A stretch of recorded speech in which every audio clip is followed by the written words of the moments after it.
রাজধানীর institution of diploma engineers মিলনায়তনে আয়োজিত এই কনভেনশনে দেশের বিভিন্ন অঞ্চল থেকে আগত শীর্ষ উলামা মাশায়েখ ও ইসলামী চিন্তাবিদরা অংশ নেন। সম্মেলনে বক্তারা বলেন, সাম্প্রতিক সময়ে শ্রম আইনে জেন্ডার ও জেন্ডার পরিচয় পরিভাষা যুক্ত করার মাধ্যমে পরোক্ষভাবে সমকামিতা ও ট্রান্সজেন্ডারবাদকে উৎসাহিত করা হচ্ছে, যা ইসলামী আকীদা ও সামাজিক মূল্যবোধের পরিপন্থী।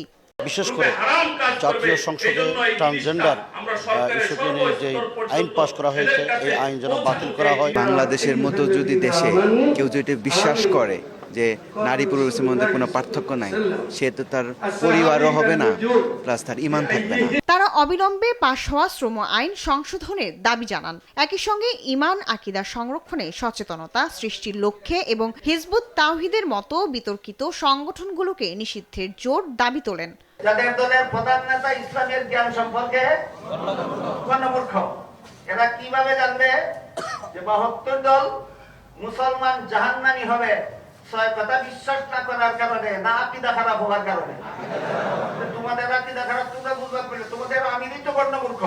ইসলামী মূল্যবোধ রক্ষায় প্রয়োজনে দেশব্যাপী কঠোর আন্দোলনের হুঁশিয়ারিও দেন আলেম সমাজ। শায়লা খান, দেশ টিভি, ঢাকা।